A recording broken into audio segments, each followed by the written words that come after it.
আজকে আপনাদের এই জয়রামবাটি বা কামারপুকুর দেখাবো না, দেখাবো জয়রামবাটি বা কামারপুকুর গেলে কোথায় থাকবে। একটা নিশ্চিন্ত কোলাহল ছাড়া একটা সুন্দর সবুজপূর্ণ জায়গা, যেখানে আপনারা বেশ কিছুটা সময় বোটিংও করে নিতে পারবেন, থাকতে পারবেন সবুজের আলয়ে, থাকতে পারবেন মাটির ঘরে। চলুন আজকে সেই থাকার জায়গারই আস্তানা দেবো আজকের এই ভিডিও। ওয়েলকাম অ্যান্ড নমস্কার বন্ধুরা, আবার শুরু করছি আর একটা নতুন ব্লগ। এখন আমরা ঘর থেকে অনেকটাই বেরিয়ে এসেছি আর এখন আমরা আছি গঙ্গাজল ঘাটির এই জঙ্গলটার পাশে। যাই বলুন বন্ধুরা, এই জায়গাটা কিন্তু আমার খুব বাড়ির কাছে, মানে খুব একটা সুন্দর জায়গা লাগে, তাই এই জায়গাটা প্রতিবারই দাঁড়াই আর এখান থেকে আমি ব্লগটা শুরু করি। আর হাতের অবস্থা দেখতে পাচ্ছেন, হোলি সামনে, হোলি গেছে তো রং খেলা হয়েছিল। তো যাই হোক, হোলির পরে আমরা বেরিয়ে পড়েছি আপনাদের জন্য আর একটা নতুন জায়গার সন্ধান দিতে। কোন জায়গা আপনারা তো থাম্বনেল দেখে বেশ কিছুটা বুঝতেই পেরে গেছেন, আর বাকিটা বলছি যেতে যেতে। আর এখন এখানে দাঁড়িয়েছি, আখের রসও এখানে একটা এক্সট্রা পাওয়া, তো এখানে আখের রস খাবো, তারপর বেরিয়ে যাব সামনে আমাদের ডেস্টিনেশনের দিকে।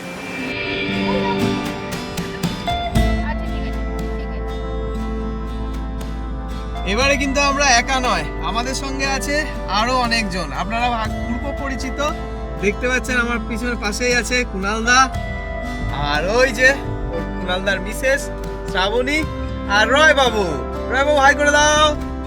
যা যাকে বন্ধুরা, আমরা এবার ধলাডাঙ্গা মোড় থেকে ঘুরে গেছি বিষ্ণুপুরের দিকে। তো এই রাস্তায় কিছুটা এগোলে আপনারা পেয়ে যাবেন জয়পুরের জঙ্গল। জয়পুরের জঙ্গল বনলতা নামে প্রসিদ্ধ। তো যাই হোক, তো সেই জঙ্গলটাও আমরা দেখতে পাবো। চলুন, আসলে অবশ্যই দেখাবো।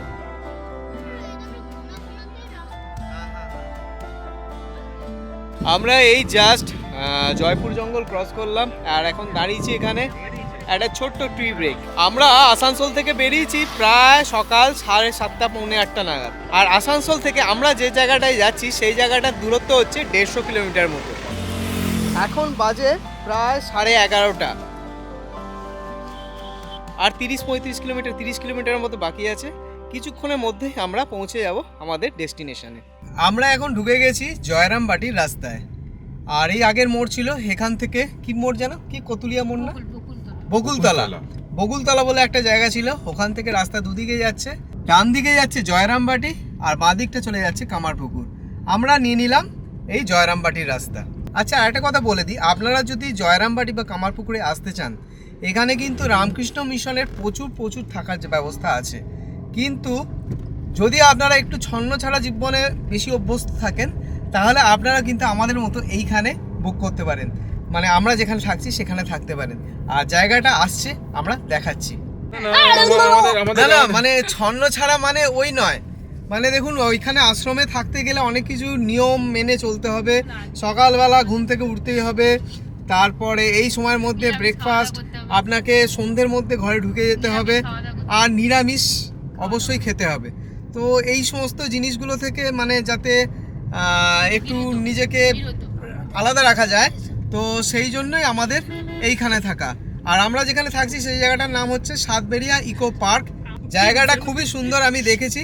এবার কতটা সুন্দর আপনাদেরকে আমি পৌঁছে গিয়ে দেখাচ্ছি।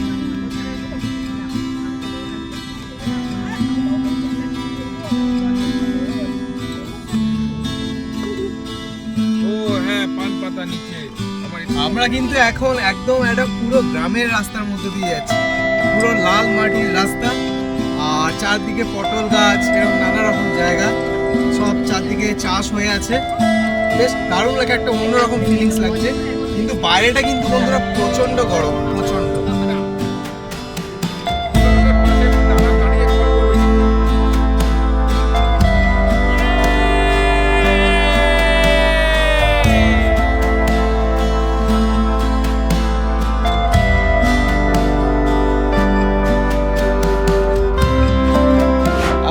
এই জাস্ট ফ্রেশ হলাম, ফ্রেশ হয়ে চান টান করে আপনাদের কাছে আবার এসেছি। আমরা এখন আছি সাতবেরিয়া ইকো পার্ক, আর আমার পিছনে দেখতে পাচ্ছেন একটা সুন্দর বসার জায়গা করা আছে। তো যাই হোক, এই হচ্ছে গেট। এখনও সেরকমভাবে কোনো গেট তৈরি হয়নি, গেটটা জাস্ট সরিয়ে আমরা গাড়িটাকে ঢোকালাম ভেতরে। গাড়ি রাখার কিন্তু প্রচুর জায়গা আছে। আপনাদের এই বসার জায়গাটা আগে দেখাই।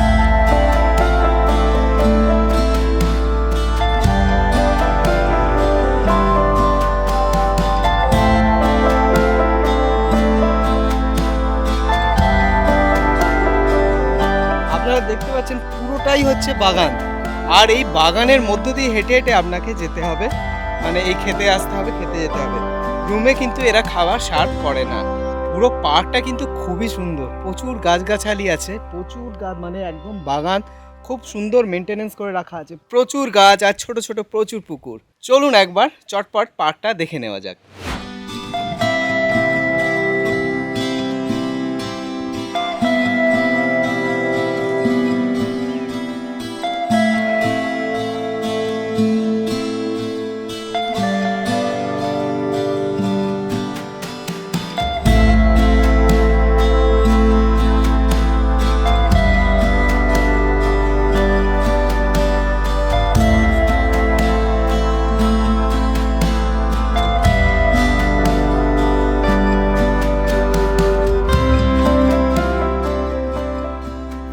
আমি এখন দাঁড়িয়ে আছি একদম এই মাটির ঘরগুলোর সামনে। দেখতে পাচ্ছেন আমার পেছনে পরপর এটা আমাদের ঘর, মানে আর পরেরটা কুণালদারা আছে। তো পরপর 3টে ঘর আছে যেগুলো মাটির, ঠিক আছে। এই প্রথম দুটোয় বাথরুম আছে, মানে অ্যাটাচ বাথরুম আছে, কিন্তু পরের লাস্টেরটা কিন্তু অ্যাটাচ বাথরুম নেই। তো যাই হোক, আপনাদের রুমের ভেতরটা একবার দেখিয়ে দিই। আর এই রুমটার ভাড়া লেগেছে 1000 টাকা। এই যে রুম, একটা বিছানা, একটা ড্রেসিং টেবিল, আর একটা ওই ছোট সেন্টার টেবিল, ব্যাস। আর বাথরুমটা গিজার আছে, আর এই হচ্ছে বেসিন। একদম ছিমছাম সাধারণ, যেটুকু দরকার সেটুকুই আছে, বেশি কিছু নেই। লাক্সারিয়াস সেরকম কিছু আপনি পাবেন না। তবে 1000 টাকা এটা কিন্তু বেস্ট ডিল বলতে পারেন। আর তার সঙ্গে এরম একটা প্রাকৃতিক পরিবেশ।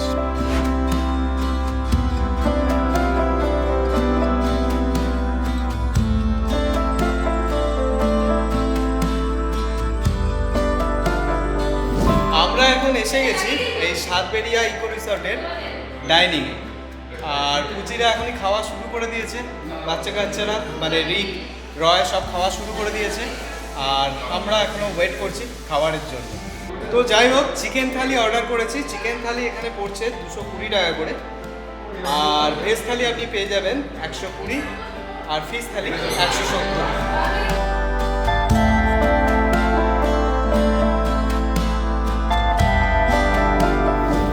আমার পেছনে এই যে এইটাই হচ্ছে মেন গেট। আর আমরা ঢুকেছিলাম একদম পেছন দিক দিয়ে, ঠিক আছে। আর এখানে আছে একটা সুন্দর দোতলা, মানে ওই ট্রি হাউস বলতে পারেন, মানে ওপরে উঠে যেতে হবে। চলুন একবার ওপরে যাই, ওপর থেকে একবার উঠে দেখি।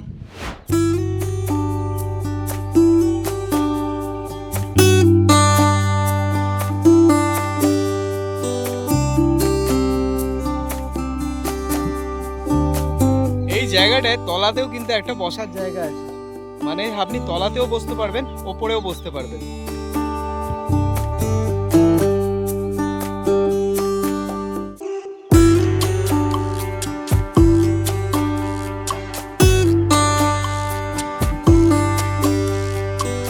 তবে একটা জিনিস, ওপরে কিন্তু সেরকম কোনো বসার জায়গা নেই, বাট তবে এই ভিউটা কিন্তু দারুণ ওপরটা।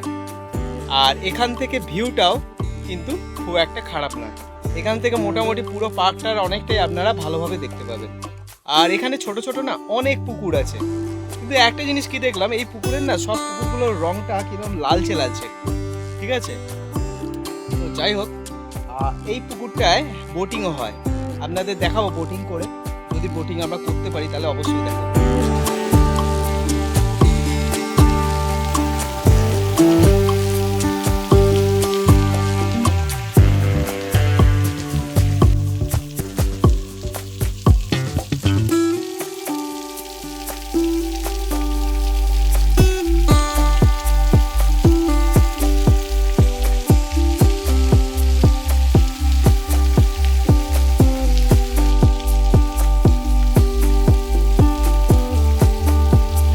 আর এখানে একটা এসি রুমও আপনারা পেয়ে যাবেন, বাট একটাই রুম আছে।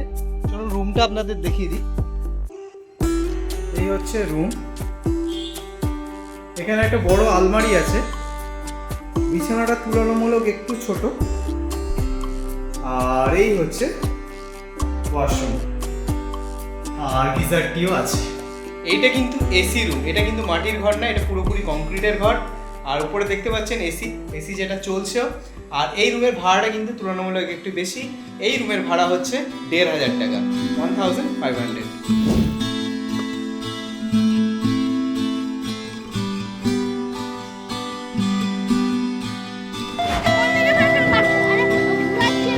তোমরা প্যাডেল করো।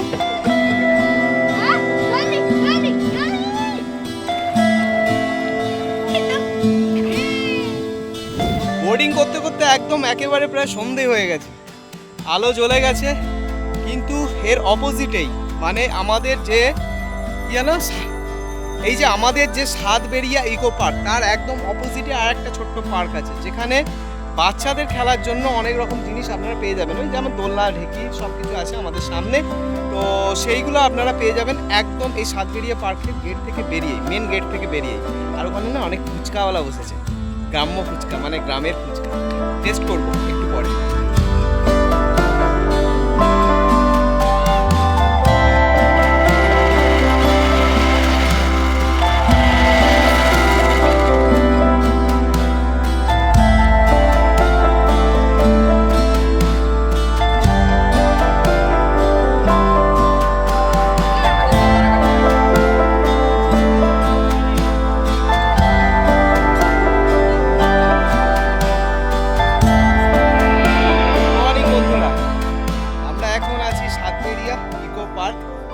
আজকে আমরা এখান থেকে বেরিয়ে যাব, এখানে মানে জয়রামবাটি কামারপুকুরে যা যা আছে মানে যে যে জায়গাগুলো মোটামুটি যাওয়া যায়। দেখুন এখানে কিন্তু অনেক জায়গায় আছে দেখতে যাওয়ার মতো, মানে দেখতে সবাই যায়।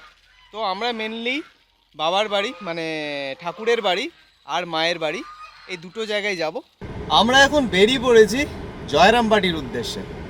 এখান থেকে জয়রামবাটি মানে আমরা যেখানে ছিলাম এই কি জানো সাতবেরিয়া ইকো পার্ক, এখান থেকে জয়রামবাটি মোটামুটি 5 কিলোমিটার। ঠিক আছে, রাস্তা এরকমই গ্রামের রাস্তা, সরু বাট রাস্তাটা ভালো। আমরা এখন বেরিয়েছি জয়রামবাটি, আগেই বললাম, মায়ের বাড়ির উদ্দেশ্যে। এই সাতবেরিয়া ইকো পার্ক থেকে আপনারা যেতে পারবেন আরও বেশ কয়েকটি জায়গায়, যেমন গড় মান্দারান পার্ক, বেশ বড়সড় পার্ক, সময় নিয়ে আপনারা ঘুরে আসতে পারবেন। এছাড়া বাবার ভিটে বাড়িটাও আপনারা ঘুরে আসতে পারেন, আর স্বাদ নিতে পারেন বাবার প্রিয় সাদা বোঁদে ও সাদা জিলিপির। আমরা এসে গেছি একদম মেন রাস্তা, আর মেন রাস্তায় ওঠার পরে দেখছি যে এই রাস্তার দুধারে অনেক মঠ বা মিশন আছে, আর অনেক না থাকার জায়গা, যেমন হোটেল, লজ, হলিডে হোম সব প্রচুর আছে এখানে। এই জায়গাটা আপনারা পেয়ে যাবেন। আর এই জায়গাটা থেকে মানে জয়রামবাটির এই জায়গাটা থেকে মন্দির খুব একটা কিন্তু দূরেও নয়। এইটা পার্কিং, এখানে পার্কিং ফিচার করে দিয়েছে, গাড়ি আগে যাবে না। আমরা এখন এসে গেছি জয়রামবাটির পার্কিংয়ে, মানে ঠাকুরের বাড়ি, যেটা ঠাকুরের বাড়ির পার্কিংয়ে আছি। আর পার্কিংয়ে কিন্তু একটা বেশ সমস্যা দেখলাম, যে গাড়ি রাখা মানে খুব প্রচুর জায়গা যে আছে সেটা বলবো না, মানে আজকে তো সাধারণ দিন, তো সাধারণ দিনে যদি এত ভিড় হয়, কোনো যদি অকেশন থাকে, তাহলে কিন্তু এখানে গাড়ি রাখাটা খুবই সমস্যাকর হবে। আর পেছনেই দেখতে পাচ্ছি মানে আশ্রমের গেটটা। আমরা এখন মায়ের বাড়িতে, আর আজকের এই ভিডিওটা এখানেই শেষ করছি। আপনারাও ঠিক এরমভাবে চলে আসুন। আপনারা কবে যাচ্ছেন অবশ্যই আমায় কমেন্ট করে জানাবেন, আর ভিডিওটা ভালো লাগলে অতি অবশ্যই লাইক করবেন। আজকে আসছি বন্ধুরা, আবার দেখা হবে পরবর্তী ভিডিও।